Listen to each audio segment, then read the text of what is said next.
Umar Ahmed, IFL TV, MTK Global. I'm at the BT Tower today. With me, I've got Liam Smith. How you doing, Liam? Good, mate, you? Yeah, all good. Obviously, been a while since the Jaime Munguia defeat. Have you watched the fight back at all? Yeah, I watched it a couple of times shortly after. Probably a good fight to watch for the public. One that I'm in two minds with. One that I'm happy it was a good fight, but also disappointed in some things I'd done and how the fight went eventually. Obviously, he's fighting tomorrow night on a massive bill. Canelo-Golovkin rematch. How did you think the first fight between Canelo and Golovkin went? I thought it was one of the best fights I've seen for a long time. And two of them were class acts, and I don't mean that as in it was just a slugfest toe to toe. It was just what they were both trying and what they were both getting off. I thought was unbelievable to watch, and I thought Canelo was class in the fight. I thought Golovkin was an animal in the fight, you know what I mean? I thought he kicked on when Canelo was looking for his rests, and I thought Golovkin won it by a couple. I think he just pulled away in the middle rounds when Canelo wanted his rest and Golovkin took over, but I could see the rematch going a little bit along the same lines. Canelo will look class in part of the fight again, but I just think Golovkin's natural size and strength, he is getting older by the days, you know what I mean, but I think his natural size and strength comes into play. Obviously, for this rematch, it's been a bit of extra beef, if you want to say. What did you make of the whole Canelo testing positive drug situation? Did you buy the excuse of taking meat? No, I didn't buy the excuse. And if it ever comes out that it was fully genuine, then I'll apologise and I'll admit I'm wrong. But no, I think he's been caught. I think he's failed. Whatever he's failed, and he hasn't expected to get caught, and I think he's fucked up bad.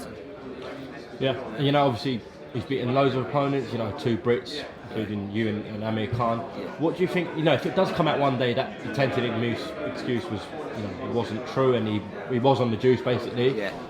What's your sort of reaction to that? I don't know, because, you have to think how long was he on it for, and if he was on it against us, then it's not good and it's harsh, but he never got caught against us, you know what I mean, so we have to just play it by day. We can't say he was on it as much as you might think it, and a lot of people will think, and a lot of people have said it, but we got caught for the Canelo fight, the Golovkin fight, and that was kind of the fight where he produced the performance of his career for me. So I think there was a reason he was on it to produce that performance, and he did produce that performance. So for me and Khan and past opponents, then we have to just lick our wounds. We lost to a better fighter at the end of the day. Fair enough. What about the fact that he did get caught twice before this Golovkin fight, and it was only 6 months the ban? Yeah, I think the ban was a joke for boxing, a joke for the people in the sport, and a joke for the public. The fans who have watched him. He's tarnished his reputation. He can go and wipe Golovkin out in 3 rounds. It still won't change the opinion of some people who have, that's it now. They're done with him. If they believe he's failed, he's done in their minds, and he won't win them back rounds. And no matter what the outcome is this weekend, he'll have tarnished his reputation in a few people's minds. Well, BT Sport pay-per-view tomorrow night. We look forward to it still. It's still a massive fight. Couple of weeks till your brother flies out to Jeddah and faces George Groves in the final of the World Boxing Super Series. How's Callum been? Very good. Yeah, he's in good form. He's in good shape. He's in good spirits. It's a fight that Callum's wanted for a long time. We've wanted for a while, and it's one that we're massively looking forward to. And from a family point of view, my youngest brother could be Ring Magazine champion of the world. It's one that I'm so proud of him, regardless of what the outcome's going to be. But if and when he goes and beats George Groves, it'll be surreal for our family. He'll be world champion and Ring Magazine champion. Young kid from Liverpool is something else. You, Paul, and Stephen all flying out to Jeddah? Yeah, we're all going. Yeah, a lot more are going as well. And we're all behind him. We're all confident he'll do it. And I'm looking forward to it.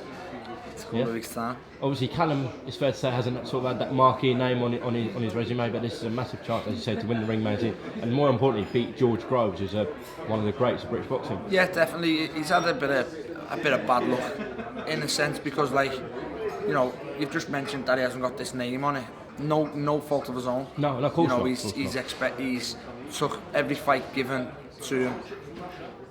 Every fight that's been put in front of him, he's took and he's excelled with. Every step up he have from an English title, he done what no one's done, stop Patrick Mendy in 1 round. He then went on for the British title, wiped the floor at Rocky Fielding, who's now gone on to win a WBA title.